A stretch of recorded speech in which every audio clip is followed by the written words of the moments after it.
50 ವರ್ಷನಾ ಅಷ್ಟೇನಾ? ಸತೀಶ್ ಆಚಾರ್ಯ ಭಾಳ ಚೆನ್ನಾಗಿ ಬರವಣಿಗೆನೂ ಇರಬೇಕು, ತಲೆ ಓಡಬೇಕು. ಈಗ ಸಾಹಿತ್ಯದಾಗ ದುಡ್ದಿದ್ದೆಲ್ಲ ಕುಡಿದು ಹಾಳೆ ಬರೀ ಪ್ರಶ್ನೆ ಆಗಬೇಕು.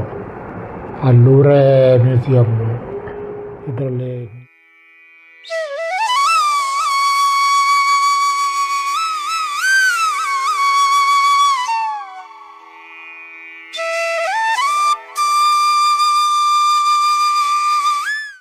ಓಕೆ. ನಿಮ್ಮ ವ್ಯಂಗ್ಯ ಚಿತ್ರಗಾರರ ಸಂಪರ್ಕದ ಬಗ್ಗೆ ನೀವು ಹೇಳಿ. ನೀವು ಬಿ ವಿ ರಾಮಮೂರ್ತಿಯವರನ್ನು ನೀವು ಒಂದೇ ಕಚೇರಿಯಲ್ಲಿ ಕೆಲಸ ಮಾಡ್ತಿದ್ರೆ ಅದರ ಅನುಭವ ಹೇಗೆ ಅಂತ ನೀವು? ನನಗೆ ನಾನು ಮೆಚ್ಚಿಕೊಂಡ ಕರ್ನಾಟಕದ ಅತ್ಯುತ್ತಮ ವ್ಯಂಗ್ಯ ಚಿತ್ರಕಾರರು ಅಂದರೆ ಮೊದಲನೇ ಹೆಸರು ಬರೋದು R K Laxman, senior master. ನಮ್ಮ S M Krishna C M ಆಗಿದ್ದಾಗ ಒಂದು ಸಮಾವೇಶದಲ್ಲಿ ಟೌನ್ ಹಾಲಲ್ಲಿ ಅಕ್ಕಪಕ್ಕ ಕೂತಿದ್ವಿ. ನಾನು ನನ್ನ ಪರಿಚಯ ಮಾಡ್ಕೊಂಡು ಹೇಳಿದೆ, ನಾನು ಸೀನಿಯರ್ ಆರ್ಟಿಸ್ಟು, ಇಷ್ಟು ವರ್ಷ 50 ವರ್ಷದಿಂದ ಕೆಲಸ ಮಾಡಿದ್ದೀನಿ ಇದ್ದೆ. 50 ವರ್ಷನಾ ಅಷ್ಟೇನಾ? ನಾನು ಎಷ್ಟು ಮಾಡಿದ್ದೀನಿ ಗೊತ್ತಾ ಅಂದರು. ಅಯ್ಯೋ ಗೊತ್ತು ಸರ್, ನಮಗಿಂತ ದೊಡ್ಡವರು. ನೀವು ಯಾವ ಭಾಷೆ? ಕನ್ನಡದಲ್ಲಿ ಮಾತಾಡಿದ್ರೆ ಯಾವುದ್ರಲ್ಲಿ? ಕನ್ನಡದಲ್ಲೇ. ಬಟ್ ಅವರು ಇಂಗ್ಲೀಷಲ್ಲೇ ಹೇಳೋದು. ಬಟ್ ಅವ್ರಿಗೆ ಕನ್ನಡ ಅರ್ಥ ಆಗುತ್ತೆ. ಬಟ್ ಅದು ಹೇಳಿದ್ದು ಸೀನಿಯಾರಿಟಿ ಬಗ್ಗೆ ಮಾತಾಡಿದಾಗ ಅವರು ಇಮ್ಮಿಡಿಯೇಟ್ ನಾನು ಎಷ್ಟು ಮಾಡಿದ್ದೀನಿ ಗೊತ್ತಾ ಅಂತ. ಸೊ ಅವರು ಬಿಟ್ಟರೆ ನನಗೆ ಭಾಳ ಹತ್ತಿರದವರು ಅಂದರೆ ಬಿ ವಿ ರಾಮಮೂರ್ತಿ. ಅವರು ನಿಚ್ಚಳ ಪೊಲಿಟಿಕಲ್ ಕಾರ್ಟೂನಿಸ್ಟ್ ಅವರು. ಸೊ ಅದ್ರ ಬಗ್ಗೆ ಭಾಳ ಚೆನ್ನಾಗಿ ಮಾಡ್ತಾರೆ. ಅವ್ರ ಅಭಿವ್ಯಕ್ತಿ ಭಾಳ ಚೆನ್ನಾಗಿರೋದು. ಅವ್ರದ್ದು ಬಿಟ್ಟರೆ ಈ ವಿ ನರೇಂದ್ರ ಈಗ ಪಾಪ ರಿಟೈರ್ಡ್ ಆಗಿದ್ದಾರೆ, ಬರ್ತಾ ಇಲ್ಲ. ಭಾಳ ಒಳ್ಳೆ ಕಾರ್ಟೂನಿಸ್ಟ್ ಅವರು. ಆಮೇಲೆ ಈಗಿನ ಜನ್ರೇಷನ್ನಲ್ಲಿ ಮಂಜು ಸ್ವಾಮಿ ಇದ್ದಾರೆ, ಜೇಮ್ಸ್ ವಾಜ್ ಇದ್ದಾರೆ, ಆಮೇಲೆ ಇವರು ಪ್ರಕಾಶ್ ಶೆಟ್ಟಿ, ಇವನು ಸತೀಶ್ ಆಚಾರ್ಯ ಭಾಳ ಚೆನ್ನಾಗಿ. ಅವರ ನಿಲುವು ಅದು ಬಡವರ ಬಗ್ಗೆ, ಸಾಮಾಜಿಕ ವಿಷಯದ ಬಗ್ಗೆ, ಮತ್ತೊಂದ್ರ ಬಗ್ಗೆ ಅವ್ರ ನಿಲುವು ಭಾಳ ಚೆನ್ನಾಗಿದೆ. ಆ್ಯಂಟಿ ಎಸ್ಟಾಬ್ಲಿಷ್ಮೆಂಟ್ ಅದನ್ನು ಭಾಳ ಚೆನ್ನಾಗಿ ವ್ಯಕ್ತ ಮಾಡ್ತಾರೆ. ಮಹಮ್ಮೂದನ್ನು ಅವರು ಒಳ್ಳೆ ಕಾರ್ಟೂನಿಸ್ಟ್. ಸಾಮಾನ್ಯ ನಗೆ ಚಿತ್ರಗಳು ಇರ್ತಾವಲ್ಲ, ಆ ಲೈನ್ನಲ್ಲೂ ಹೋದರೆ ಫಸ್ಟ್ ಹೆಸರು ಬರೋದೇ ನಾಡಿಗ. ಅದು ಎಂಥ ಅವರ ಭೇಟಿ ಆಗಿದೆ ಅವ್ರ ತಲೆ. ಅವ್ರು ನಮ್ಮ ಜೊತೆಯವರೇ ಸಿಗ್ತಾಯಿದ್ರು. ಭಾಳ ಮೃದು ಮನುಷ್ಯ. ನಮಗೆಲ್ಲ ಹುಟ್ಟಿದ್ದು ಬೆಂಗಳೂರು ಮೈಸೂರು ಮಲ್ಲೇಶ್ವರದಲ್ಲೇ ಹುಟ್ಟಿದಂತ. ಸಿಗ್ತಾಯಿದ್ರು, ಅವಾಗ ಸಿಗ್ತಾಯಿದ್ರು. ಸಿಕ್ಕಿದಾಗಲೆಲ್ಲ ಆಫೀಸ್ಗೂ ಬರ್ತಾಯಿದ್ರು ಕೊಡೋದಕ್ಕೆ, ಚಿತ್ರ ಕೊಡೋದಕ್ಕೆ, ಮಾಡೋದಕ್ಕೆ ಬರ್ತಿದ್ರು. ಅಲ್ಲ, ಅವರು ಯೋಚನೆ ಮಾಡ್ತಾರೆ ಸಾಮಾನ್ಯ ಜನಸಾಮಾನ್ಯ ವಿಷಯಗಳು. ಆಮೇಲೆ ಬರಿತಾ ಇದ್ರಲ್ಲ, ಅದು ಟಿಪ್ಪಣಿ ಕಾರ್ಟೂನ್ ಹೆಂಗೆ ಅಂದರೆ ಅದಕ್ಕೆ ಬರಹ ಇಲ್ಲದೇ ಇದ್ದರೆ ಕಾರ್ಟೂನ್ ಪೂರ್ತಿ ಆಗೋದು. ಪತ್ರಕರ್ತನ ಬುದ್ಧಿ ಪೂರ್ತಿ ಪರಿಪೂರ್ಣ ಪತ್ರಕರ್ತ ಆಗಿರಬೇಕು ಕಾರ್ಟೂನಿಸ್ಟ್. ಬರವಣಿಗೆನೂ ಇರಬೇಕು, ತಲೆ ಓಡಬೇಕು, ಸಾಹಿತ್ಯನಾಗಿರಬೇಕು, ಪ್ಲಸ್ ಚಿತ್ರಕಾರನೂ ಆಗಿರಬೇಕು. ಆಮೇಲೆ ಸೂಚ್ಯವಾಗಿ ಬರಬೇಕು. ಕಾರ್ಟೂನು ಅಂದರೆ ಒಂದು ಚಿತ್ರ ಬರೆದಾಗ ಅದರಲ್ಲಿ ವಿಪರೀತ ಗೊಂದಲ ಇರಬಾರ್ದು. ಅತ್ಯಂತ ಕಡಿಮೆ ರೇಖೆಗಳಲ್ಲಿ ಎಕ್ಸ್ಪ್ರೆಷನ್ ಸ್ಪಷ್ಟವಾಗಿ ಬರಬೇಕು.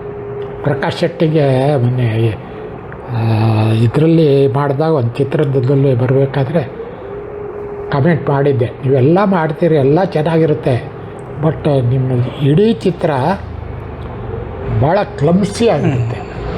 ಸ್ವಲ್ಪ ವೈಟ್ ಸ್ಪೇಸ್ಗೆ ಅವಕಾಶ ಇರಬೇಕು ಚಿತ್ರದಲ್ಲಿ. ಈ ವೈಟ್ ಸ್ಪೇಸಿನ ಮಹತ್ವ ನಿಮ್ಗೆ ಗೊತ್ತಿಲ್ಲ ಅಂತ ಅವರು ಒಪ್ಕೊಂಡು, ನಿಜ ನೀವು ಹೇಳೋದು, ಅದ್ರ ಬಗ್ಗೆ ನಾನು ಗಮನ ಕೊಡಬೇಕು ಅಂತ ಬರೆದಿದ್ದರು. ಇವು ಇರ್ತವೆ. ಆ ಥರ ಹೊರಗಿನವ್ರು ನೋಡಿದರೆ ಮಾರಿಯೋ ಏನು ಬರಿತಾ ಇದ್ದರು, ಯಾವುದೇನು ಇರ್ತದೆ. ಭಾಳ ಚೆನ್ನಾಗಿ ಬರೋರು. ಇದರಲ್ಲಿ ಅಮೇರಿಕದಲ್ಲಿ ಒಬ್ಬರು ಅವ್ರ ಹೆಸರು ಮರೆತುಬಿಟ್ಟಿದ್ವಿ, ಆರ್ಟಿಸ್ಟ್ ಇದ್ದರು. ಆ ಆರ್ಟಿಸ್ಟೋ ಕಾರ್ಟೂನಿಸ್ಟೋ ಕ್ಯಾರಿಕೇಚರಿಸ್ಟೋ ಗೊತ್ತೇ ಆಗಲ್ಲ. ಅವ್ರ ಚಿತ್ರ ಮ್ಯಾಗ್ಝೈನಿನ ಚಿತ್ರ ಎಷ್ಟು ಡೀಟೇಲ್ ಆಗಿರೋದು, ಅದು ಎಷ್ಟು ಕಾರ್ಟೂನ್ ಇದ್ದಾಗೆ ಇರೋದು, ಸ್ಪಷ್ಟವಾಗಿರೋದು, ಬಿಡಿಯಾಗಿರೋದು, ಕಲರ್ ಕಾಂಬಿನೇಷನ್, ಲೈನ್ಸು, ಎಕ್ಸ್ಪ್ರೆಷನ್ ಎಂಥ ಬ್ಯೂಟಿಫುಲ್. ಅವ್ರನ್ನ ಭಾಳ ಇಷ್ಟಪಟ್ಟಿದ್ದು ನಮ್ಮ ಚಂದ್ರನಾಥ. ಭಾಳ ಜನಕ್ಕೆ ಅವರು ಒಂಥರ ಮಾಡೆಲ್ ಆಗಿದ್ದಾರೆ. ಇದು ಕೆ ಆರ್ ಸ್ವಾಮಿ ಅವರ ಚಿತ್ರ ನೋಡಿದರೆ ಇಲ್ಲ? ಕೆ ಆರ್ ಸ್ವಾಮಿದು ಒಂದು ಅವ್ರದ್ದೇ ತಮ್ಮತನ ಇಟ್ಕೊಂಡಿದ್ದಾರೆ, ಭಾಳ ಚೆನ್ನಾಗಿರುತ್ತೆ ಅದು ತಮ್ಮ. ಬಟ್ ಭಾಳ ಕ್ರೂಡ್, ಲಯನ್ಸು ಭಾಳ ಕ್ರೂಡ್, ಎಕ್ಸ್ಪ್ರೆಷನ್ನು ಮತ್ತು ಲೈನ್ಸು ಭಾಳ ಕ್ರೂಡ್, ಸಾಫ್ಟ್ನೆಸ್ ಇಲ್ಲ. ಅದು ಅವರಲ್ಲಿ ಬರಬೇಕದು, ಅಥವಾ ಇನ್ನೂ ಸ್ವಲ್ಪ ದೊಡ್ಡದು ರೆಡ್ಯೂಸ್ ಆಗಬೇಕು. ಟೋಟಲ್ ನೋಡಿದಾಗ ಭಾಳ ಕ್ರೂಡಾಗಿರುತ್ತೆ ಲೈನ್ಸ್ ಅವ್ರದ್ದು. ಭಾಳ ಅವ್ರ ಚಿಂತನೆ ಇದೆಲ್ಲ ಭಾಳ ಚೆನ್ನಾಗಿ ಬರುತ್ತೆ. ಎಕ್ಸ್ಪ್ರೆಷನಲ್ಲಿ ಒಬ್ಬರು ಎಸ್ ಎಸ್ ಆನಂದ್ ಅಂತ ಒಬ್ಬರು ಬರೀತಾರೆ. ಭಾಳ ಜನ ಇದ್ದಾರೆ. ನೀವು ಈ ಕತೆ, ಕಾದಂಬರಿ, ಧಾರಾವಾಹಿ ಎಲ್ಲ ಬರೆದಿದ್ದೀರಿ. ಹಾಸ್ಯ ಲೇಖನಗಳಿಗೆ ನೀವು ಇಲಸ್ಟ್ರೇಷನ್ ಮಾಡಿಲ್ಲ? ಇಲ್ಲ, ನಾನು ಆದಷ್ಟು ಅವಾಯ್ಡ್ ಮಾಡ್ತಿದ್ದೆ. ನಿಮಗೆ ಕೆಲಸ ಅಲ್ಲ, ನನಗೆ ಬರದೇ ಇರೋದನ್ನ ಒಪ್ಕೊಂಡ್ಬಿಡು, ನನ್ನ ವೀಕ್ನೆಸ್ ಅದು.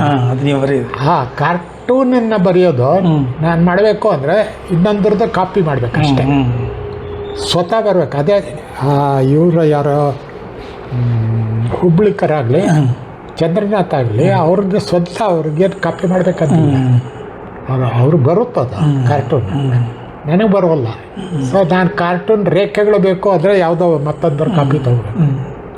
ಅದನ್ನು ತೊಗೊಂಡು ನಾನು ಇದಕ್ಕೆ ಬೇಕಾದ ಇದು ಫಿಗರ್ ತೊಗೋಬೇಕು. ನೀವು ಧಾರಾವಾಹಿಗೆಲ್ಲ ಚಿತ್ರ ಬರ್ದು, ಈ ಮಾಧವಿ ಅಂತ ಒಂದು ಸಿನಿಮಾ, ಅದು ಭಾಳ ನಿಮ್ಮ ಚಿತ್ರಗಳು ಭಾಳ ನೆನಪಿದೆ ಸಣ್ಣ ಪ್ರಾಯದಲ್ಲಿ. ಅದನ್ನು ನೀವು ಇಡೀ ಕಥೆಯನ್ನು ಒಟ್ಟಿಗೆ ಓದಿ ಆಮೇಲೆ ಕ್ಯಾರೆಕ್ಟರ್ ಡಿಸೈನ್ ಮಾಡ್ತೀರಾ, ಅಥವಾ ನೀವು ಒಂದೊಂದು ಪಾರ್ಟನ್ನು ಓದಿಕೊಂಡು ಮಾಡ್ತೀರಾ? ಇಲ್ಲ, ಒಂದು ಸಾರಿ ಕಾದಂಬರಿ ಓದ್ಬಿಡ್ತೀವಿ. ಓದಿಬಿಡ್ತೀವಿ, ಪೂರ್ತಿ ಓದ್ಬಿಡ್ತೀವಿ. ಆಮೇಲೆ ಆಯಾ ಪಾತ್ರದಲ್ಲಿ ಮೊದಲು ಈ ಕಾದಂಬರಿಗೆ ಅಂದರೆ ಸನ್ನಿವೇಶ, ಕಂಪೋಸಿಷನ್ನು ಮತ್ತೊಂದು ಮಾಡೋಕ್ಕಾಗಲ್ಲ. ಸನ್ನಿವೇಶ, ಯಾವ ಸನ್ನಿವೇಶ ಅದ್ರ ಬರುತ್ತಲ್ಲ ಅದನ್ನು ಆಯ್ಕೆ ಮಾಡ್ಕೋಬೇಕು. ಅದು ನಮಗೆ ಬಿಟ್ಟಿದ್ದು. ಅದು ನೀವು ವಾರ ಡಿಸೈನ್ ಮಾಡ್ತೀರಾ ಅಥವಾ ಒಟ್ಟಿಗೆ ಮಾಡಿ ವಾರನೇ? ಆದರೆ ಸಮರ್ಕವಾಗಿ ಓದ್ತೀವಿ. ಓದಬೇಕಾದ್ರೆ ನಿಮಗೆ ಇದು ನೀವು ಒಳ್ಳೆ ಪ್ರಶ್ನೆ ಕೇಳಿದರೆ, ಯಾಕಂದರೆ ಇದರಲ್ಲಿ ನಂದು ಆಕ್ಷೇಪಣೆ ಇದೆ. ಈಗಿನ ಕಲಾವಿದರು ತರಂಗ, ಸುಧಾ ಮತ್ತು ಮಯೂರ, ತುಷಾರ, ಬೇರೆಪ್ಪ ಇದನ್ನಲ್ಲಿ ಕಥೆಗಳು ಬರ್ತವೆ, ಚಿತ್ರಗಳು ಬರ್ತವೆ. ಅದು ನೋಡ್ತೀನಿ, ಯಾವುದೋ ಒಂದು ಕಾದಂಬರಿ ಸ್ಪಷ್ಟವಾಗಿ ಬರೆದಿರುತ್ತೆ, ಹುಲಿ ಹಾರಿತು ಅಂತ ಸ್ಪಷ್ಟವಾಗಿ ಬರೆದಿರುತ್ತೆ, ಚಿತ್ರದಲ್ಲಿ ಚಿರತೆ ಇರ್ತದೆ. ಇವರು ನೋಡಲ್ಲ, ಚಿತ್ರ ಬರೆದಿದ್ದು ಮಿಸ್ಟರ್ ಆ ಎಡಿಟರ್ ತಲೆ ಇರಬಾರ್ದೆ, ಅವರು ನೋಡಲ್ಲ. ಆಮೇಲೆ ಅಚ್ಚುಕಟ್ಟಾಗಿ ನೀಟಾಗಿ ಕಟ್ ಮಾಡಿದ ಗಡ್ಡ ಮತ್ತು ಮೀಸೆ ಅಂತ ಇರುತ್ತೆ. ಆ ಹೀರೋಗೆ ಗಡ್ಡನೂ ಇರೋಲ್ಲ, ಮೀಸೆನೂ ಇರೋಲ್ಲ. ಮೊನ್ನೆ ಇರೋ ಇದರಲ್ಲಿ ಧಾರಾವಾಹಿಯಲ್ಲಿ ಕ್ಯಾರೆಕ್ಟ್ರು ನೀಲಿ ಬಣ್ಣದ ಬಟ್ಟೆ ಹಾಕಿದ್ದ ಅಂತ ಸ್ಪಷ್ಟವಾಗಿದೆ. ನೀಲಿ ಬಣ್ಣದ ಬಟ್ಟೆ ದೂರದಿಂದಲೇ ಕಾಣ್ತಾ ಇತ್ತು ಅಂತ ಸ್ಪಷ್ಟವಾಗಿದೆ. ಬಿಳಿ ಬಣ್ಣದ್ದು ಡ್ರೆಸ್ ಹಾಕಿದ್ದಾರೆ. ಸೊ ಸ್ವಲ್ಪ ಸೀರಿಯಸ್ ಆಗಿ ತಗೋಬೇಕು ಅಂತ ನೀವು ಬರೆದಾಗ ಯಾವ್ದಾದ್ರು ಓದುಗರು ಅಥವಾ ಲೇಖಕರು ನಿಮಗೆ ಆಕ್ಷೇಪ ಮಾಡಿದ್ದಿದೆಯಾ? ನಾನು ಯಾವಾಗಲೂ ಕಾಮೆಂಟ್ಗಳು ನೋಡ್ತೀನಿ. ಅದರಲ್ಲೂ ಹೊಗಳಿದ್ದು ಜಾಸ್ತಿ, ತಪ್ಪಿದ್ದನ್ನ ತೋರಿಸ್ತಾರಲ್ಲ, ಅದು ಭಾಳ ಇಂಪಾರ್ಟೆಂಟ್. ಕೆಲವೊಮ್ಮೆ ಆಗಿದೆ ಅಂತ ತೋರಿಸಿ. ಮತ್ತು ನೀವು ಆ ಒಂದು ಪಾತ್ರದ ಕನ್ಸಿಸ್ಟೆನ್ಸಿ ಹೇಗೆ ಮೇಂಟೈನ್ ಮಾಡ್ತೀರಿ? ಈಗ ಒಂದು ಧಾರಾವಾಹಿ ಈಗ ಸಿನಿಮಾ ಆ್ಯಕ್ಟರ್ ತಗೊಂಡ್ರೆ ರಾಜ್ಕುಮಾರ್ ಅವನೇನು ಬದಲಾವಣೆ ಆಗೋದಿಲ್ಲ. ಹಾಂ ಈಗ ನಿಮ್ಮ ಪಾತ್ರದಲ್ಲಿ ಆ ಪಾತ್ರಗಳನ್ನು ಒಂದೇ ಕಥೆಯಲ್ಲಿ ಒಂದೇ ರೀತಿ ಇರಬೇಕು ಆ ವ್ಯಕ್ತಿ. ಹೌದೌದು. ಆ ಒಂದು ರೂಢಿತನ ಹೇಗೆ ಮಾಡ್ತೀರಿ? ನನಗೆ ಕೂತಿರೋ ಚಿತ್ರ ಬೇಕು. ಸೊ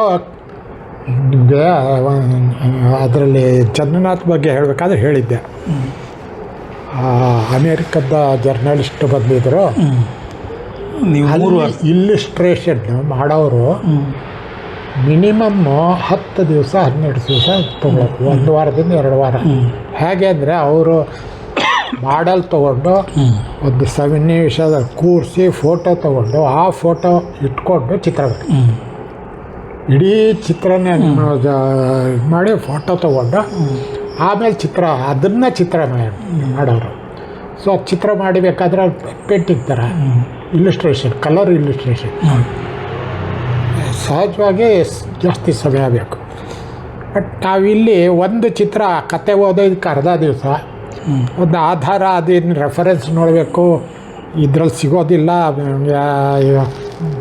ಲೈಬ್ರರಿಯಲ್ಲಿ ಏನಾದರೂ ಹೋಗಿ ಒಂದೆರಡು ಬುಕ್ ನಮ್ಗೆ ಏನು ಬೇಕು ಅದು ತೊಗೊಂಡು ಬಂದು ಇಟ್ಕೋಬೇಕು. ಅದು ಮಾಡಿ ಬರೆಯೋಕ್ಕೆ ಶುರು ಮಾಡಿದರೆ ಒಂದು ಚಿತ್ರ ಒಂದೇ ದಿವಸ ಸಾಕು. ನಮ್ಗೆ ಟೋಟಲ್ 2 ದಿವಸ, ಒಂದು ದಾರ ಇದು ಒಂದು ಚಿತ್ರಕ್ಕೆ 2 ಸಾಕು. ಕಲರೇ ಇರಲಿ, ಲೈಟ್ ಡ್ರಾಯಿಂಗ್ ಇರಲಿ 2 ದಿವಸ.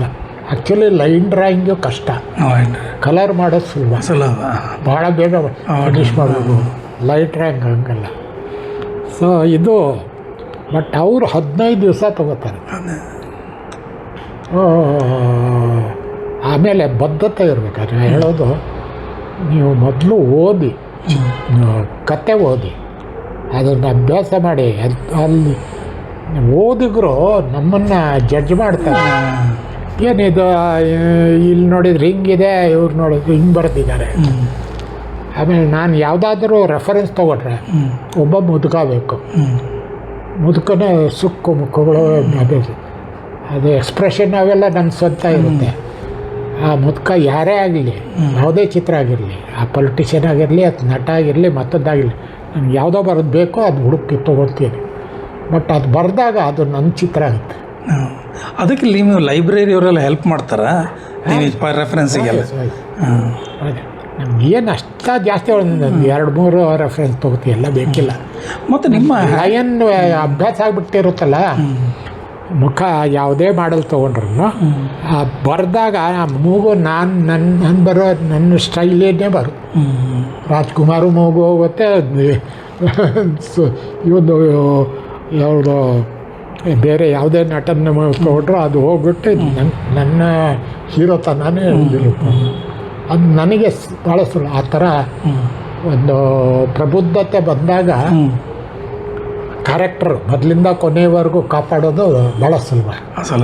ಅದು ಬರದೇ ಹೋದರೆ ಅದೇನು ನೋಡ್ತೇವೋ ಅದಕ್ಕೆ ಕಾಪಿ ಮಾಡ್ತೀವಿ ಅಷ್ಟೇ. ಅಲ್ಲಿ ತಪ್ತಾರೆ. ನೋಡ್ತೀನಿ ಈಗ ಡಿಜಿಟಲ್ ಇದನ್ನು ಬಳಸ್ತಾ ಇದ್ದಾರಲ್ಲ, ಡಿಜಿಟಲ್ ಹೆಂಗೆ ಬಂದಿದ್ದಾರೆ ಅಂದರೆ, ಈಗ ಇದರಲ್ಲಿ ಕತೆಗಳು ಬರ್ತವೆ ಇಂಗ್ಲೀಷಲ್ಲಿ, ಸ್ಮಾಲ್ ಬ್ರೀಫ್ ಸ್ಟೋರೀಸ್ ಬರ್ತವೆ, ವಿತ್ ಫೋಟೋಸ್ ಬರ್ತವೆ, ವಿಡಿಯೋಸ್ ಬರ್ತವೆ. ಆ ವಿಡಿಯೋಸ್ದು ಒಂದು ಹೊಡೀರಿ ಪೂರ್ತಿ ಬರ್ತವೆ.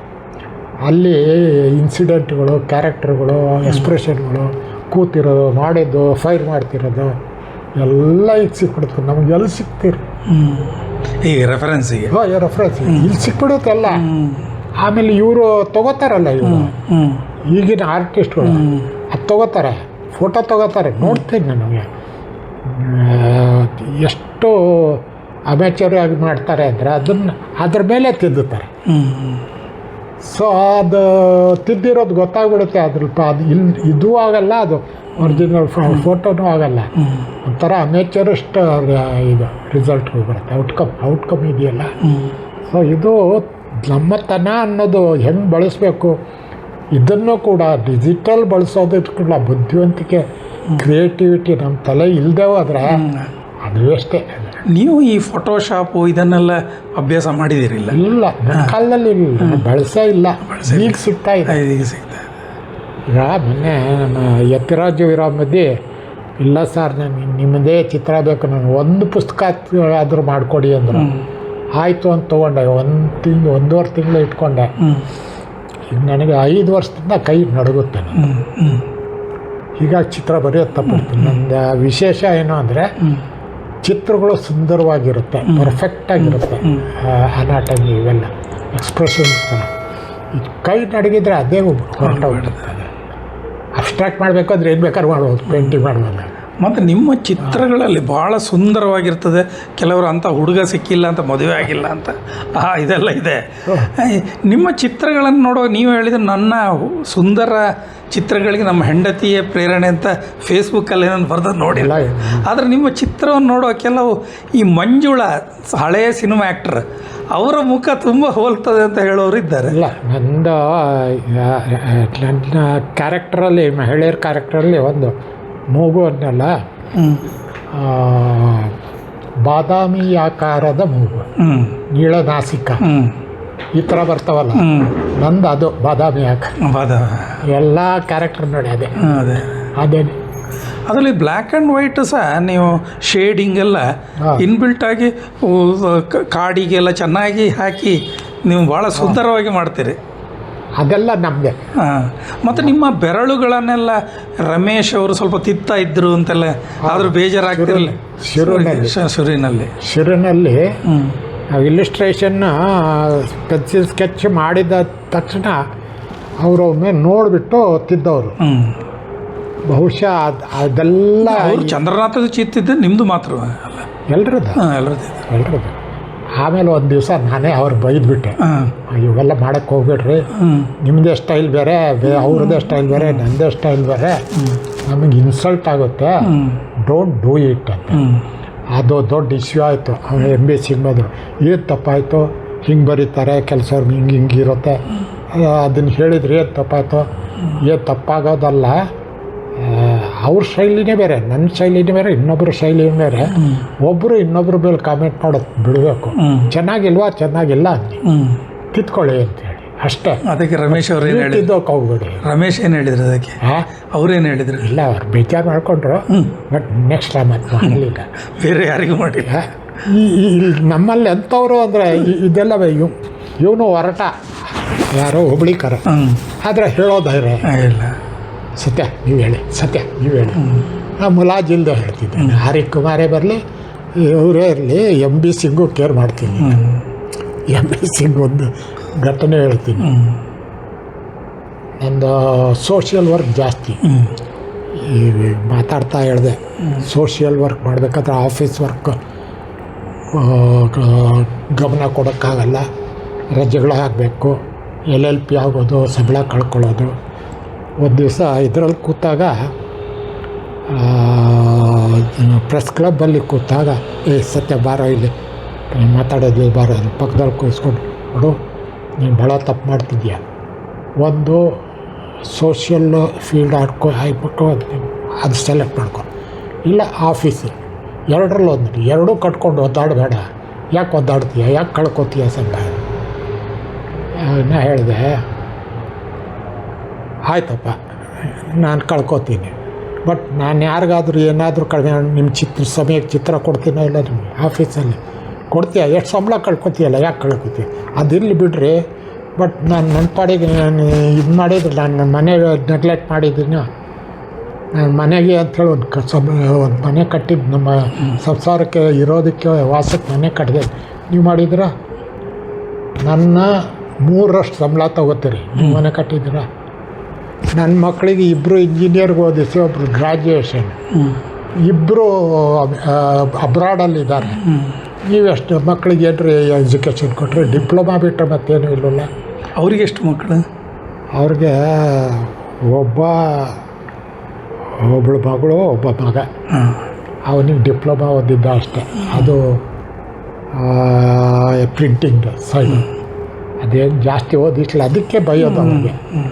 ನೀವು ಇಷ್ಟು ದುಡಿತಿದ್ರೆ ಮಾಡ್ತಿದ್ರಿ, ಒಂದು ಮನೇಲಿ ಸಂಸಾರ, ಇನ್ನೊಂದು ಔಟ್ ಸೈಡು, ಅದು ಯಾರಿಗೂ ಗೊತ್ತಿಲ್ಲ, ನನಗೆ ಗೊತ್ತಾಯ್ತು. ಅವ್ರು ತೀರ್ಕೊಂಡ್ರು, ಅದು ಕೊನೆಯಲ್ಲಿ ನನ್ನ ಹೆಲ್ಪ್ ತೊಗೊಂಡ್ರು. ಸತ್ಯ ಇದೊಂದು ಆಗಿಬಿಟ್ಟಿದೆ, ಅದು ಕ್ರಿಯೆ ಎಲ್ಲ ಮಾಡಬೇಕು, ಸ್ವಲ್ಪ ಸಹಾಯ ಮಾಡಪ್ಪ ಅಂತ. ಅದಕ್ಕೆಲ್ಲ ವ್ಯವಸ್ಥೆ ಮಾಡಿ ನಾನು ಮಾಡಿಕೊಟ್ಟಿದ್ದೆ. ಅವ್ರು ಪ್ರಜಾವಾಣಿ ಎಡಿಟರ್. ಸುಧಾ ಎಡಿಟರ್ 60 ವರ್ಷ ಕೆಲಸ ಮಾಡ್ತಾವ್ರು. ಸತ್ಯ ಸ್ವಲ್ಪ ಸಿ ಎಮ್ಗೆ ಹೇಳಿಬಿಟ್ಟು ನನಗೆ ಸ್ಪೆಷಲ್ ಕ್ಯಾಟಗರಿಯಲ್ಲಿ ಒಂದು ಸೈಟ್ ಕೊಡ್ಸಪ್ಪ ನನಗೆ ಕೇಳಬೇಕಾ? ನಾನು ಯಾರು? Just artist. ನನಗೆ ಇನ್ಫ್ಲೂಯೆನ್ಸ್ ಇದೆ ಅದೆಲ್ಲ ಬಟ್ ಇವ್ರದ್ದೇ ಅಂತ ಎಡಿಟರ್ ಆಗಿ ಒಂದು ಫೋನ್ ಮಾಡಿದರೆ ಸಿಗುತ್ತೆ. ಬಟ್ ನನ್ನ ಹತ್ರ ಬೇಡ್ಕೊಳ್ಬೇಕು. ಅಂದರೆ ಸಂಸಾರಕ್ಕೆ ಏನು ಮಾಡಲಿಲ್ಲ, ಮಕ್ಕಳಿಗೂ ಏನು ಮಾಡಲಿಲ್ಲ, ಸ್ವಂತ ಇದ್ದೂ ಮಾಡಲಿಲ್ಲ, ದುಡ್ದಿದ್ದೆಲ್ಲ ಕುಡಿದು ಹಾಳೆ. ಬರೀ ಪ್ರೆಸ್ ಕ್ಲಬ್ಬಿಗೆ ಹಾಕಿದ್ರಿ ನೀವು ದುಡ್ದಿದ್ದೆಲ್ಲ ದುಡ್ಡು. ನಾಚಿಕೆ ಆಗಲ್ವಲ್ರಿ ಹಿಂಗೆ ಕಡೆ. ನಾನು ಯಾವತ್ತೂ ಹಾಗೆ ಮಾಡಲಿಲ್ಲ. ನನ್ನ ಮಕ್ಕಳಿಗೆ ನೆಗ್ಲೆಕ್ಟ್ ಮಾಡಲಿಲ್ಲ. ಅವ್ರ ಮಕ್ಕಳು ಮದುವೆ, ಎಜುಕೇಷನ್ನು, ಮತ್ತೊಂದು ಮನೆ ಎಲ್ಲ ಆಯಾ ಕಾಲಕ್ಕೆ ಮಾಡಿಟ್ಟಿದ್ದೀನಿ. ನೀವೇನ್ರಿ ಮಾಡಿದ್ದೀರಿ? ಸುಮ್ಮನಾಗ್ಬಿಟ್ರೆ ಈ ಥರ ನೇರವಾಗಿ ಹೇಳ್ತೀನಿ ಅಂಥೇಳಿ ನನಗೆ ನನ್ನ ಹತ್ರ ಮಾತಾಡೋಕ್ಕೆ ಅಂದ್ರೆ ಇವರು ನಿಮಗೆ ಬಿ ವಿ ರಾಮಮೂರ್ತಿಯವರು ನಿಕಟ, ಅವರು ಹೆಚ್ಚು ಮಾತಾಡೋದಿಲ್ಲ ಅಂತ. ಕಡಿಮೆ, ಅವರು ಜಾಸ್ತಿ ಮಾತಾಡಲ್ಲ. ಮಾತು ಕಡಿಮೆ, ಸಿಗರೇಟ್ ಜಾಸ್ತಿ. ಮತ್ತು ಟಿ ಎಸ್ ಆರ್ ಅವರು ಎಮ್ ಕೆ ಅಂದರ್ ಅವರ ಅಣ್ಣನವರು.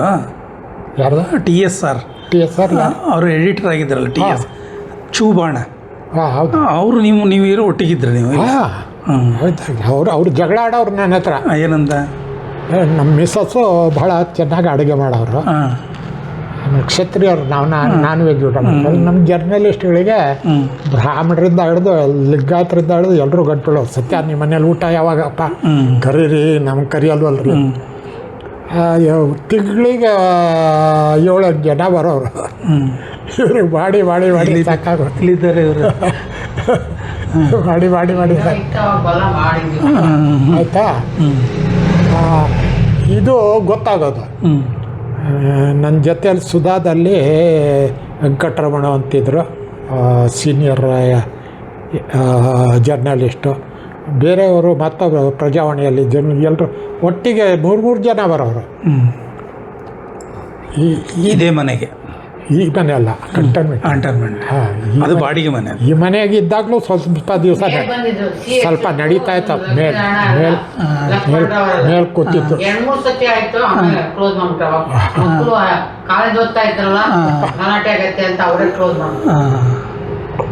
ಅದೇನು ಮಾಡೋರು ಎಲ್ಲರೂ ಒಂದು ಇವರೆಲ್ಲರೂ ಗುಂಡು ಮತ್ತು ತುಂಡು ಎರಡೂ ಬೇಕು ಅವ್ರಿಗೆ. ನಮ್ಮ ಮನೇಲಿ ಗುಂಡಿಲ್ಲ. ಸೊ ನಮ್ಮನೆ ಬರೋರು ಊಟ ಮಾಡೋರು, ನಾವು ನಂಚ್ಕೊಳ್ಳೋದು. ಅದು ಇವ್ರು ಹಂಗಲ್ಲ, ಅನ್ನ ನಂಚ್ಕೊಳ್ಳೋದು, ಅದು ತಿನ್ನೋದು. ನೀವು ಗುಂಡು ಹೊಡಿಯೋದಿಲ್ವಾ? ಇಲ್ಲ, ಮತ್ತೊಮ್ಮೆ ಒಂದು ಗ್ಲಾಸ್ ಬೀರು, ಅದಕ್ಕಿಂತ ಜಾಸ್ತಿ ಹೋಗೇ ಇಲ್ಲ, ಅಭ್ಯಾಸ ಇಲ್ಲ. ಇದೇ ಟಿ ಎಸ್ ಆರ್, ನಾನು ಅದೇ ಹೇಳಿದ್ದು. ಅವ್ರು ಪ್ರೆಸ್ ಕ್ಲಬ್ ಪ್ರಾರಂಭ ಮಾಡಿದ್ದು, ಪ್ರಾರಂಭದ ಅಧ್ಯಕ್ಷ ಅವರು. ಸತ್ಯ ನೀನು ಯಾವಾಗ ಮೆಂಬರ್ ಆಗ್ತೀಯಾ? ನಾನು ಯಾಕೆ ಮಾಡಲಿ, ನಾನು ಯಾಕೆ ನಾವು ಒಂದು ಇಸ್ಪೀಟು ಆಡಲ್ಲ, ಗುಂಡು ಹಾಕಲ್ಲ, ನಾನು ಯಾಕೆ ಬರಲಿ, ನನಗೇನು ಪ್ರಯೋಜನ ಇದೆ? ಮೊದಲು ಮೆಂಬರ್ ಆಗ, ಆಮೇಲೆ ಅವೆಲ್ಲ ಆಮೇಲೆ ಕಲಿತೀಯೋ ಬಿಡ್ತೀಯೋ ಅದು ಬೇರೆ, ಮೊದಲು ಮೆಂಬರ್ ಆಗು ಅಂತ ಜಗಳ ಆಡೋರು. ಆಮೇಲೆ ಸತಿ ಯಾರ್ಯಾರಿಗೋ ಊಟಕ್ಕೆ ಕರಿತೀಯ, ನನಗೆ ಯಾಕೆ ಕರಿಯಲ್ಲ? ನನಗೆ ಯಾವಾಗ ಕರಿತೀಯ? ಎಲ್ಲರೂ ಹೇಳ್ತಾರೆ ನನ್ನ ಹತ್ರ ಬಂದು. ಅವರು ಬ್ರಾಹ್ಮಣ, ಎಲ್ಲ ಬ್ರಾಹ್ಮಣರು ನನಗೊಂದು ಗಂಟುಳ್ಳ. ವೈಯನ್ಗೆ ನೀವು ಇರಲಿಲ್ವ? ವೈಯನ್ಗೆ ಇದ್ರು ಕ್ಲೋಸ್. ಅವರು ಬರ್ತಿದ್ರು. ಅವರೊಂದು ದಿವಸ ಕೇಳಿದ್ರು, ಏನು ರೀ ಸತ್ಯ ಇಷ್ಟೆಲ್ಲ ಇದು ಮಾಡ್ತೀರಿ, ಗುಂಡಾಕಲ್ವಾ ಅಂದ್ರೆ. ನೀವು ಕೊಡೋ ಸಂಬಳದಲ್ಲಿ ಗುಂಡಾಕೋ ಕೆಲರಿ ದುಡ್ಡು ಉಳಿಯುತ್ತೆ. ಅವೆಲ್ಲ ಮಾತಾಡಬೇಡಿ, ನೀವು ಗುಂಡು ಹಾಕ್ತಿರೋ ಇಲ್ವೋ ಅಷ್ಟೇ ಹೇಳಿ. ಇಲ್ಲ, ನಮ್ಗೆ ಅಭ್ಯಾಸ ಅಲ್ಲ. ಅದು 85ರಲ್ಲಿ ಪತ್ರಕರ್ತರ ನಿಯೋಗ ಇದಕ್ಕೆ ನಾರ್ತ್ ಕೊರಿಯಾ ಭೇಟಿ ಇತ್ತು. 21 ದಿವಸದ official tour. So on the way ಮಾಸ್ಕೋದಿಂದ ಅಲ್ಲಿ. ಆ ಮಾಸ್ಕೋಗೆ ಹೋದಾಗ, ಆ ಮಾಸ್ಕೋದಲ್ಲಿ ಟೆಂಪ್ರೇಚರು ಮೈನಸ್ಸು. ನಾನು ಕೋಟ್ ಹಾಕ್ಕೊಂಡಿದ್ದೀನಿ, ಇದು ಸ್ಯೂಟು, ಒಳಗಡೆ ಸ್ವೆಟರು, ಅದ್ರ ಮೇಲೆ ಸ್ಯೂಟು, ಅದ್ರ ಮೇಲೆ ಓವರ್ ಕೋಟು, ಮೇಲೆ ಒಂದು ಟೋಪಿ, ಇಷ್ಟು ಆ ಚಳಿ ತಡೆಯೋಕ್ಕಾಗದೆ ನಮ್ಮ ಜಿ ರಾಮಕೃಷ್ಣ ಅವರು ಪ್ರೊಫೆಸರು ಇದರಲ್ಲಿ ನೋಡಿದ್ರಲ್ಲ ಬರ್ತಾರಲ್ಲ ಬೇಕಾದಷ್ಟು ಇವತ್ತು ಆ್ಯಕ್ಟಿವ್ ಆಗ್ಯದಲ್ಲ ಇಂಥ senior G Ramakrishna doctor professor ಇವರು ನವ ಕರ್ನಾಟಕದಲ್ಲೆಲ್ಲ ಇದ್ರಲ್ಲ ಅವರ ರೈಟರ್ ಪ್ರೊಫೆಸರ್ ಹಾಂ ಇದರಲ್ಲಿ ಸಿಕ್ಕಾಪಟ್ಟೆ ಆ್ಯಕ್ಟಿವ್ ಆಗಿರಲ್ಲ ಹಾಂ ಫೇಸ್ಬುಕ್ಕಲ್ಲಿ ಹಾಂ ಸರ್ ಅವರು ಇವರು ಡಾಕ್ಟರ್ ಸರೋಜಿನಿ ಮಹಿಷಿ ನೇತೃತ್ವದ ಒಂದು ನಿಯೋಗ ಸೆಂಟ್ರಲ್ ಗೌರ್ಮೆಂಟ್ಗೆ ಆ ನಿಯೋಗದಲ್ಲಿ he was one of the party ಅವ್ರು ಬಂದಿದ್ದಾರೆ ಇದರಲ್ಲಿ ಮಾಸ್ಕೋದಲ್ಲಿ ಹೋಟ್ಲಿಂದ ಅದರಲ್ಲಿ ಹೋಗ್ತಿದ್ದೆ ಅವ್ರು ಹೊರಗೆ ಹೋಗ್ತಾ ಇದ್ದಾರೆ ಮಾಮೂಲು ತುಂಡು ಶರ್ಟ್ ಮಾಮೂಲು ಲುಂಗಿ ಯಾರ ರಾಮಕೃಷ್ಣ ಹಾಂ ಆ ಬಿಳಿ ಮುಂಡಾಕೆ ಅವ್ರು ಸ್ವಲ್ಪ ಸಮಯ ಹೊಸತು ಅಲ್ಲಿ ಎಡಿಟರ್ ಆಗಿದ್ದರು ಹೊಸತು ಮ್ಯಾಗಝಿನ್ ಇಂಗ್ಲೀಷ್ ಮಂಡ್ಯದವರು ಇಲ್ಲ ಇಲ್ಲ ಇಲ್ಲ ಇದು ತೋರಿಸ್ತೀನಿ ಜಿ ರಾಮಕೃಷ್ಣ ಗೊತ್ತು ಅದೇ ಅವರು ಅಲ್ಲಿ ಸಿಕ್ಕರು ಸರ್ ಇದು ನಿಮ್ಮ ಚಳಿನೇ ಆಗಲ್ವಾ ಯಾವ ನನಗೆ ಅಭ್ಯಾಸ ಅಲ್ಲ ಅವರು ಎಲ್ಲಿ ಸಿಕ್ಕಿದ್ರು ಮಾಸ್ಕೋದಲ್ಲಿ ಅಲ್ಲಿ ಏನಾಗಿದ್ರು ಅವ್ರು ಅಲ್ಲಿ ಯಾಕೆ ಹೋದ್ರಿ ಆ ನಿಯೋಗದ ಭಾಗ ನೀವು ಇವರು ಡಾಕ್ಟರ್ ಸರೋಜಿನಿ ಮಹಿಷಿ ಅವರ ನಿಯೋಗದ ಭಾಗವಾಗಿ ಅವರು ಅಲ್ಲಿ ಭೇಟಿ ಕೊಟ್ಟಿದ್ರು. ನಾವು ಇಲ್ಲಿಂದ ಮಾಸ್ಕೋದಿಂದ ನಾರ್ತ್ ಕೊರಿಯಾದ ಫ್ಲೈಟಲ್ಲಿ ನಾರ್ತ್ ಕೊರಿಯಾ 21 ದಿವಸ ಅಲ್ಲಿದ್ವಿ. ಇದು ನಿಯೋಗದಲ್ಲಿ ಬೇರೆ ಯಾರ ಪತ್ರಕರ್ತರಿದ್ರು? 26 ಜನನೂ ಪತ್ರಕರ್ತರು ಥ್ರೂಔಟ್ ಕರ್ನಾಟಕದಲ್ಲಿ. ನಾನು ಇವರು ನಾಗರಾಜು ಪ್ರಜಾವಾಣಿ, ಆಮೇಲೆ ನರಸಿಂಹೇಗೌಡ ಅಂತ ಮಂಡ್ಯದ ಜರ್ನಲಿಸ್ಟ್, 3 ಜನ ಸೆಲೆಕ್ಟ್ ಆಗಿದ್ವಿ. ನಮ್ಮ ಇದಕ್ಕೆ ನಾ ಹೇಳಿದೆ ರಾಮಕೃಷ್ಣ ಹೆಗಡೆ, ನೋಡ್ರಿ ನಮಗೆ ಫಸ್ಟ್ ಟೈಮು ಅಬ್ರಾಡ್ಗೆ ಹೋಗೋ ಚಾನ್ಸ್ ಸಿಕ್ಕಿದೆ, ನಮಗೆ ದುಡ್ಡಿಲ್ಲಪ್ಪ, ನಿಮ್ಮ ಫ್ಲೈಟಿಗೆ ಹೋಗೋಷ್ಟು ಕೆಪಾಸಿಟಿ. ಫಸ್ಟ್ ಟೈಮ್ ನೀವು ಹೋಗ್ತಾ ಇರೋದು? ಫಸ್ಟ್ ಟೈಮ್ ಹೋಗ್ತಾ ಇರೋದು. ನೋಡಿ, ನೀವು ಸರ್ಕಾರದಿಂದ ನಮ್ಮನ್ನು ಹೋಸ್ಟ್ ಮಾಡಿದರೆ ನಾವು ಹೋಗ್ತೀವಿ, ಟಿಕೆಟ್ ತೆಗಿಯೋದಕ್ಕೆ ಮಾಡೋದಕ್ಕೆ. ಇಲ್ಲಿದ್ರೆ ಇಲ್ಲ, ಅಲ್ಲ ಅದು ಕೊಡಿ, ಅದು ಡೀಟೇಲ್ಸ್ ಕೊಡಿ ಅಂತ ಕೊಟ್ಟೆ. ಒಂದೇ ದಿವಸದಲ್ಲಿ ಆರ್ಡ್ರ್ ಮಾಡಿ ಯಾವ ಫಂಡಿಂದ ಮಾಡಬೇಕು ಅಂತ ಹೇಳಿ ನೆಕ್ಸ್ಟ್ ಡೇ ಇನ್ಫಾರ್ಮೇಷನ್ ಡಿಪಾರ್ಟ್ಮೆಂಟಿಗೆ ಫೋನ್ ಬಂದು, ಸತ್ಯವರ ಸಾಯಂಕಾಲ ಬಂದ್ಬಿಡಿ, ನಿಮ್ಮದು ರೆಡಿ ಇದೆ, ದುಡ್ಡು ತೊಗೊಂಡು ಕ್ಯಾಶ್ ರಿಲೀಸ್ ಮಾಡಿ, ಡಿಲೇ ಆಗುತ್ತೆ ಅಂತೇಳಿ ನೆಕ್ಸ್ಟ್ ಡೇ ಕಟ್ಟಬೇಕಿತ್ತು. ಇಲ್ಲಿ ಫಾರಿನ್ಗೆ ಅಷ್ಟು ಪವರ್ಫುಲ್ ಇದೆ ಆಗಿದ್ದ ಕಾಲದಲ್ಲಿ ನಡೀತಿತ್ತು. ಆವಾಗ ಇಡೀ ಅದರ ಜೊತೆಗೇ 15 ದಿವಸ ಇದು Europe trip, total 46 days. Indian federation of working journalist, ಹಾಗೆಯೇ ಬೇರೆ ಬೇರೆ ಕಂಟ್ರೀಸ್ನ ಫೆಡರೇಷನ್ಗಳು. ನಮ್ಮಲ್ಲಿ ಮ್ಯೂಚುವಲ್ ಎಕ್ಸ್ಚೇಂಜ್ ಆಫ್ ಡೆಲಿಗೇಷನ್. ಅವರು ಬಂದಾಗ ನಾವು ಹೋಸ್ಟ್ ಮಾಡೋದು, ನಾವು ಹೋದಾಗ ಅವ್ರು ಹೋಸ್ಟ್ ಮಾಡೋದು. ಹಾಗೆ ಅಲ್ಲಿ ನಾರ್ತ್ ಕೊರಿಯಾದಿಂದ ಪತ್ರಕರ್ತರ ಫೆಡರೇಷನ್ನ ಅಧ್ಯಕ್ಷ, ಅಲ್ಲಿನ ಸೆಂಟ್ರಲ್ ಗೌರ್ಮೆಂಟ್ನ ಎಜುಕೇಷನ್ ಮಿನಿಸ್ಟರ್, ಅವ್ರು ಹೋಸ್ಟ್ ಮಾಡಿದರು. ಹೀಗಾಗಿ ವಿವರ್ ಗೌರ್ಮೆಂಟ್ ಹೋಸ್ಟ್ ಮಾಡಿದ್ದ ಜನ. ಒಂದು ಬಸ್ಸು, ಒಂದು ಕಾರು ನಮ್ಮ ಪ್ರೆಸಿಡೆಂಟ್ಗೆ, ಜನರಲ್ ಸೆಕ್ರೆಟರಿ ಕೊಟ್ಟಿದ್ದರು. ಸೊ ಅದೊಂದು ಅನುಭವ ಬಿಡಿ. ಅದಾದಮೇಲೆ ಯುರೋಪ್ ಪ್ರವಾಸ 15 ದಿವಸ ಅಲ್ಲಿಂದ. ಮತ್ತು ಮಾಸ್ಕೋಗೆ ಬಂದು ಮಾಸ್ಕೋದಿಂದ ಜರ್ಮನಿ, ಇದು ಎಲ್ಲ ಕಡೆ. ಆವಾಗ ಫಸ್ಟ್ ಟೈಮು ಕೊರಿಯಾದಲ್ಲಿ, ಮಾಸ್ಕೋದಲ್ಲಿ ಮತ್ತು ಯುರೋಪಲ್ಲಿ ಆರ್ಟ್ ಮ್ಯೂಸಿಯಮ್ಗಳು ನೋಡೋ ಅವಕಾಶ ನನಗೆ ಸಿಕ್ಕಿದೆ. ಪೇಂಟಿಂಗ್ಗಳು, ಇಂಥ ಪೇಂಟಿಂಗ್ಗಳು ಯುರೋಪಲ್ಲಿ ನೋಡಬೇಕು. ಆ ಲೂವ್ರೆ ಮ್ಯೂಸಿಯಮ್ಮು, ಇದರಲ್ಲಿ ನ್ಯೂಯಾರ್ಕ್ನ ಮಾಡರ್ನ್ ಆರ್ಟ್ ಮ್ಯೂಸಿಯಮ್ಮು, ಒಂದೊಂದು ಗ್ರೇಟ್ ಎಂತೆಂಥ ಪೇಂಟಿಂಗ್ಸ್ ವರ್ಕ್ಸ್ಗಳು ಸಿಗ್ತವೆ. ಅದು ಅವೆಲ್ಲ ಇಟಾಲಿಯಲ್ಲಿ ನೋಡಿದ್ವಿ, ಇದರಲ್ಲಿ ನೋಡಿದ್ವಿ, ಫ್ಲಾರೆನ್ಸಲ್ಲಿ ನೋಡಿದ್ವಿ. ಫ್ಲಾರೆನ್ಸಲ್ಲಂತೂ ಇದು ಶಿಲ್ಪಗಳು, ಸ್ಕಲ್ಪ್ಚರ್ಸ್ ಗ್ರೇಟ್ ಒಂದೋದಕ್ಕಿಂತ. ಸೊ ಅದರ ಇನ್ಫ್ಲೂಯೆನ್ಸು ನಮ್ಮ ಇವ್ರ ಮೇಲಾಗಿತ್ತು, MTV ಮೇಲೆ. MTV ಆಚಾರ್ಯ ಅವರು ಬಂದಿದ್ರೆ ಬಂದಿರಲಿಲ್ಲ, ರೆಫರೆನ್ಸ್. ಅದ್ರ ಮೇಲೆ ಅವ್ರ ಚಂದಮಾಮಕ್ಕೆ ಮುಖಪುಟಗಳು ಬರೀತಿದ್ರಲ್ಲ ಮಹಾಭಾರತದ್ದು, ಅವೆಲ್ಲ ಯಾರೋ ನಾನು ಗದಾ ಯುದ್ಧದ್ದು ಬರೆದಾಗ MTV ಆಚಾರ್ಯ ಚಿತ್ರ ಥರ ಕಾಣುತ್ತೆ ಅಂತ ಬರೆದ್ರು. MTV ಆಚಾರ್ಯ ಚಿತ್ರ ಯಾವ ಥರ ಆಯ್ತಂದರೆ ಇವ್ರದ್ದು ಯುರೋಪಿನ ಚಿತ್ರ. ಅವರು ಹೋಗಿದಾರ ಯುರೋಪಿಗೆ? ಅವರು ಹೋಗಲಿಲ್ಲ, ಎಲ್ಲಿ ಚಿತ್ರ ಫೋಟೋಗಳನ್ನು ನೋಡಿ ಬಟ್ ಪುಸ್ತಕಗಳು ಸಿಗುತ್ತೆ.